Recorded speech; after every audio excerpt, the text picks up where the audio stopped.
Hey guys, what's going on? Welcome back to Sector for Nerds. I'm Ryan Brower, and today I'm here to talk with you guys about Star Wars The Bad Batch, Episode 5, Rampage. Before we begin, be sure to like this video and subscribe to the channel if you haven't already. If this is your first time watching, I'm someone who likes to do a lot of reaction videos to fan-made Star Wars content, whether that be fan films or tribute videos. I also like to give my thoughts on the latest episodes of Disney Plus shows when it comes to things like Star Wars and Marvel. We got Loki coming up next week, you guys. So for any Marvel fans, be sure you guys are checking out the channel, because every Wednesday I'm going to be giving you guys my thoughts on each and every episode of Loki. As far as Star Wars, we've got Bad Batch right now, so make sure you guys are tuning in every Friday to hear my thoughts on the latest episodes of The Bad Batch. Just as a little housekeeping thing though, next week I'm actually going to be moving into my first apartment on Friday. Most likely I'm not going to be able to get my discussion video up for that episode until Saturday or Sunday, because I've also got to work that day as well. So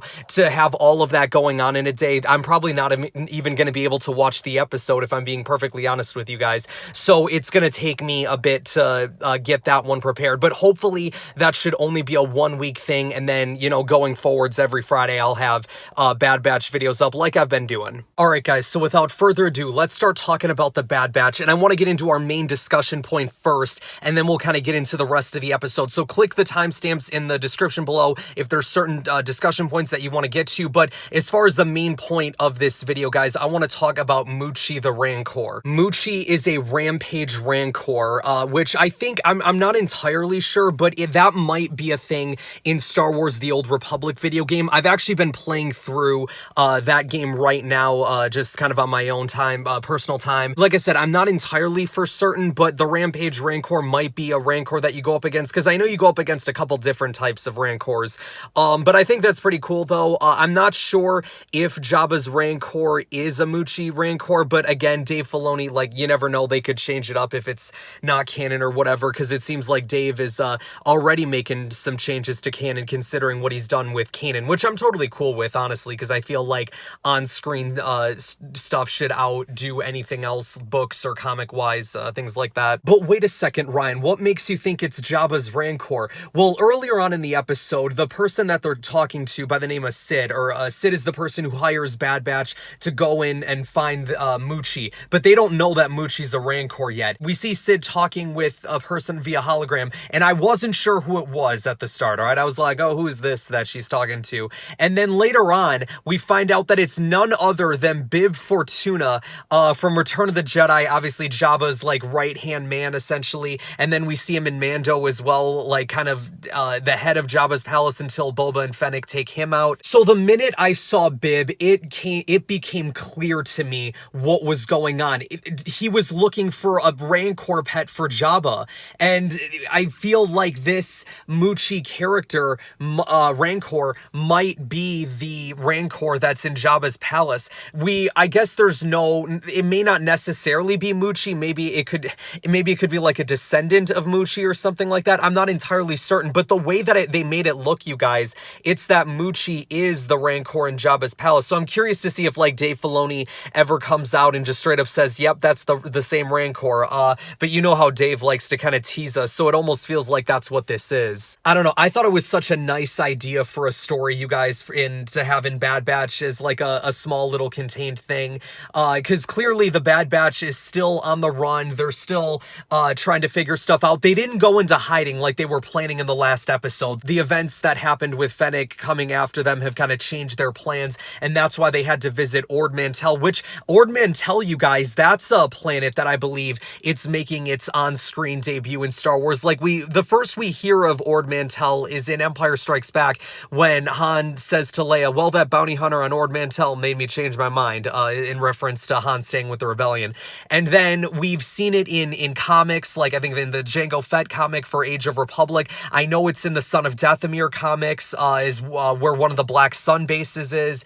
It's mentioned in several books and other comics, so this is the first time I believe that we are seeing it on screen. And then of course there's, I think it's in Old Republic as well. Yeah, because that's where you start out, I believe, on the Clone Trooper storyline, or not Clone Trooper, Republic Trooper storyline. Alright, so let's get into the rest of the episode now that we've kind of talked about Ord Mantell and Jabba's Rancor. Let's kind of get into some of the other parts of this episode. Omega got her own comlink at the start of this episode, only it wasn't necessarily a new one, it was Crosshairs. My man Wrecker still lifting gong droids, which I think is hilarious. And then also, though, on a much more serious note with Wrecker, once again, he was holding his head, which we saw in the 3rd episode of the show. We didn't really get anything of that in the 4th episode. However, I also made the theory that that's the reason why Fennec was able to take him out so quick, is because his head has just kind of become vulnerable to the chip or whatever. So it seems like it's still affecting him here, and I'm really worried, you guys, because I don't want Wrecker to turn. I love Wrecker.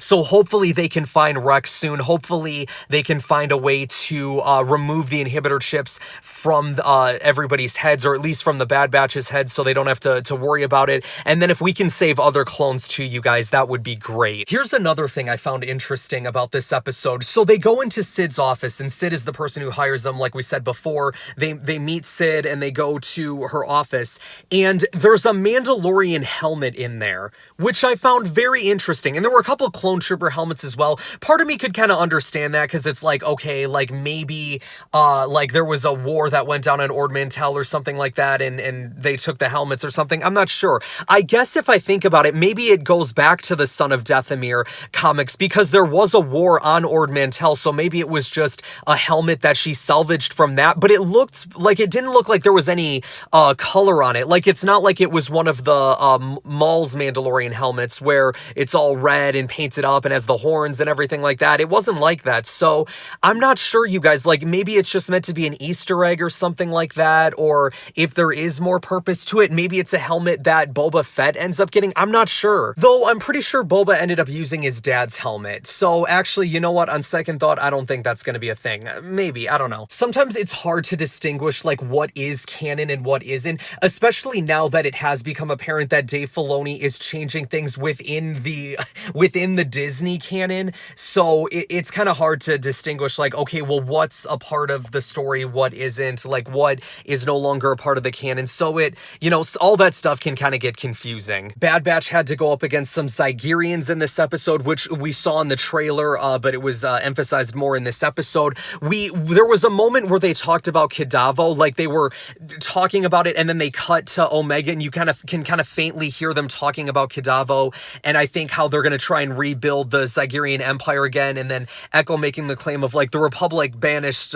slavery or whatever, and the Zygerians are like, but the Republic's not around anymore, isn't it? It's the Empire now. I love how the relationship between Omega and the Bad Batch continues to grow. I like how, like, before they go on a mission, it's like, okay, what are the rules with the comlink or whatever? Like, first of all, you can't, it's not a toy, and it's like, if you're in trouble, you use it, you call for help, you give your location, all that stuff. I thought that was cool. It was like almost like a parenting moment, you know what I'm saying? And it's cool how the Bad Batch continues to parent Omega. This show, guys, still, to me, has Mandalorian vibes to it. Like I said before, the only difference is we're traveling with a group instead of an individual and a child.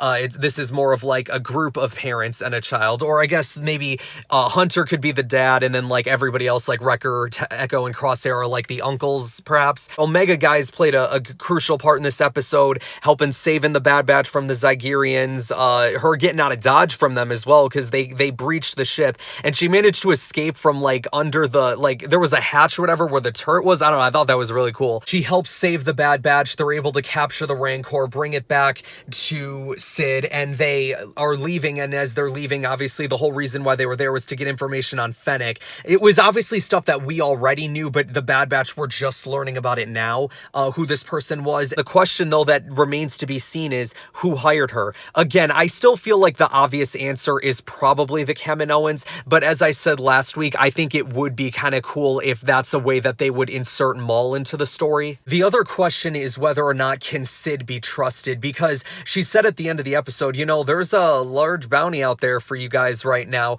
and then Hunter just looks back like, you gonna try to collect on that bounty? And she's like, don't worry, your secret's safe with me. So I don't know, like, Hunter was obviously very suspicious of Sid at the end of the episode, and you know what, I was too, because I'm like, all right, can we trust this person? Can we not? I feel like if I'm the Bad Batch right now, I do not trust anyone besides my team. And that was another thing that they told to Omega as well, like, don't trust anyone besides us. You know what I'm saying? I think especially after what happened with Fennec, they weren't sure, like, okay, we need to make sure that Omega knows, like, hey, don't talk to strangers. You know what I'm saying? It's very much like parenting children. children, you know, there's a lot of like aspects here that people can kind of relate to. I say it every week, but I absolutely love this show. I mean, I know there's been people on social media complaining like, oh, the episodes are too short, but I mean, guys, like the episodes have now become 21, 22 minutes. Like that's basically every episode of Clone Wars and Rebels. So I don't understand what people would be looking for, but you know what, whatever, to each his own. I absolutely am loving this show, you guys. I really hope that they extend it for a season 2. I know there's been like people reporting it, but I don't know whether or not that's actually confirmed. I want to just see more stories with these guys, with the Bad Batch and with Omega, because I absolutely am loving this show. I don't want it to end after one season. I know there's probably certain people that might be waiting for me to like give negative comments, because I know a lot of people nowadays just look for negativity, but guys, I have nothing to complain about when it comes to this show. Like I've said before, this brings me back to the days of watching Clone Wars and Rebels every week. So honestly, I really don't have anything to complain about. To me, I think it's awesome that they're still being able to tell stories through the animation division, and the story that they're telling right now with Bad Batch and Omega, to me, is incredible. All right, you guys, I think that's all I've got to say about this episode. Thank you guys so much for watching. Be sure to like this video, subscribe to the channel if you haven't already, share this video around as it really helps support the channel, and I will see you guys next time. This is the way. This is the way.